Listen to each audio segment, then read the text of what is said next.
Once, when Swami Vivekananda was traveling in the West, this is a very interesting anecdote that happened in his life. It's a small thing just to tell you what a focused mind can achieve. He happened to visit a golf course. Some friends took him there, and he was watching for a while as all these professional golfers were showing off their skills. So this was happening, and then quietly, Swami went and he picked up the golf club, and he struck the ball, and he hit birdie right away, just like that. Every party was shocked. They said, Swamiji, we did not know that you actually had the time to take some professional training in golf. You never told us that. Swamiji smiled and said, I've never set foot on a golf course before. This is the first time. Nobody was ready to believe that. But then he explained to them that it's very simple. It's not about golf, it's not about golf skills. It's just about focus of mind. I know that the ball is here and the ball is in such a distance. When I focus my mind on this act that I'm going to do, when that one point of focus is there, you definitely hit goes on. So that is what a focused mind can achieve. And that is the power of spirituality, the power of these mantras. That is what they can bestow upon us.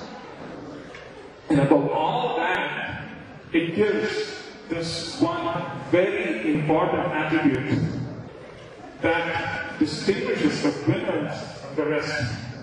It's the attitude that says, never give up, never say die. That attitude, that positive frame of mind is bestowed by Mahamantra. It does that, believe me.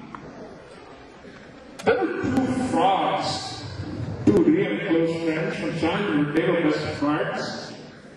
One of them always participated in such Mahamantra prayer meetings that we organized. He believed in all these things, the ancient wisdom and all. And there was this other chap who was the so-called rationalist. He said, come on, I don't believe in all these things. It sounds very mundane. It's not going to work. So he was not believing in all those things. One day, these two friends, they happened to be talking to each other. They went for a walk at night, and by mistake, they slipped and fell into this big bowl that contained creamy, slimy milk. Extremely slimy. They fell into that bowl. So they were trying their best to get out of that bowl. They were kicking around, and they could get absolutely no grip whatsoever. And it seemed like a losing battle. So at the point of time, this rationalist friend says, look, he reasons up. He says, I don't see the point really, because it's very slippery and there's nobody to help us. It's not going to work. The more we try, the more tired we're going to get. It's going to be a painful, slow death. I'd much rather just give up right now and just die. Let it happen. This is the end. He says that, and he's not speaking at all. That's it. He slowly slips aside. End of story. Then there is this other front, the one with a positive frame of mind, the one who used to chant on Mahamantra. He says, I'm not going to give up.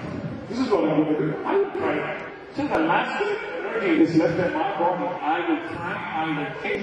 And he does that. He goes on and on for hours.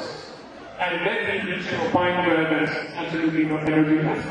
So he says, okay, so if this is going to happen, let it. And he just gets up at that point because he has no energy. And right at that moment, a miracle happens. And what appeared to be a miracle happened. Suddenly he heard this white, frothy thing from underneath that lifted him up all the way to the surface. The constant kicking and never saying attitude had churned and milk and butter had separated. And on the butter, this frog, he came on top. And when he was on top, he jumped out and he left. So that attitude that says, it ain't over till it's over. That attitude is given. That frame of mind is given by this Mahamantra. And that, my friends, is what separates the winners from the rest of the pack. You will definitely get that positive frame of mind, let me assure you.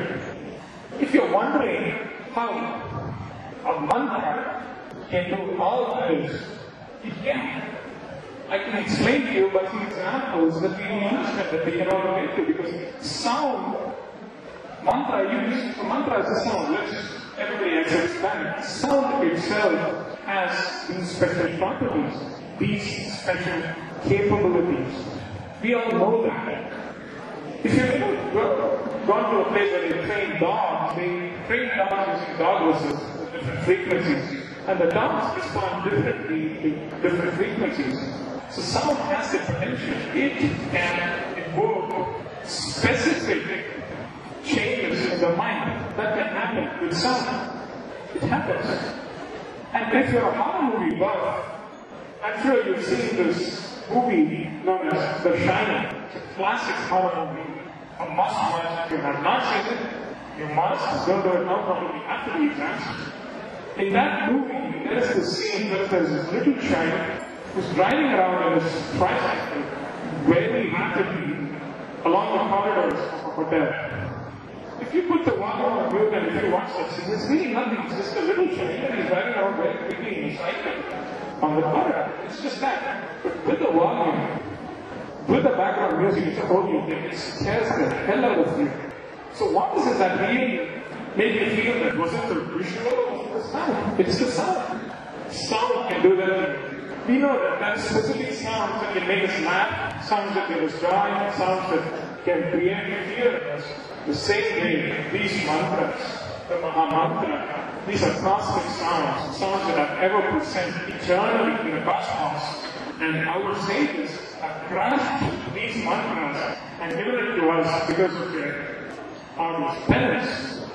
And this can give you all of that. It can make you feel positive. It will remove every bit of self-doubt there is, and it will give us that positive attitude, that never give up attitude. It is all possible, friends, because we have all been through this, we have experienced it. I'm not saying this on the basis of something I read. We all went through this, which is why we are also inspired by this. Just exactly why I tell you this in the first place.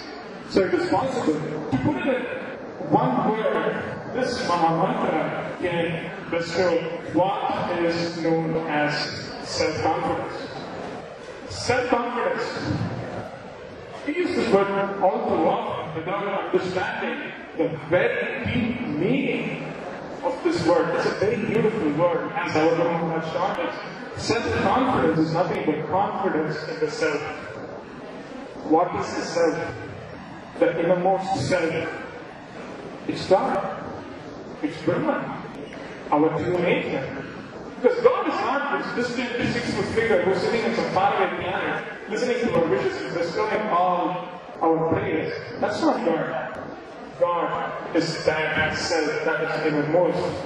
In the sweet words of our Swamiji, he used to say that the word "kadavul" in Tamil is a very beautiful word. He would say, he says that the meaning of that word is Shariram, Manas, Arivu, எல்லாத்தையும் தாண்டி கடந்து உள்ளாக இருக்கிறது கடவுள்.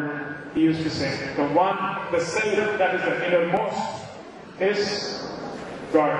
That is God, and that is God realization. The self-confidence, in other words, is no different from God realization. It's a very, very, very significant word, and that is what this Mahamantra can achieve. It can give you that self-confidence. In other words, it can make God happy. Because as Bhagavan Yogi Ram Saraswati used to say, in very, very simple terms, he used to say that to be happy is to make God happy. And to make God happy is to chant His name, he would say. So this is divinity. This is religion. It's not some ritual, it's not something distant. It's within us, it's with us all the time. To realize that is the essence of all religions, the word. That's what they've all said. And our master would sum up this whole thing very sweetly, saying that to motivate is divine, to demoralize is selfish, he would say. So that's it. This is spirituality, simplest, put in the simplest form as possible. And that is what this mantra will help us do.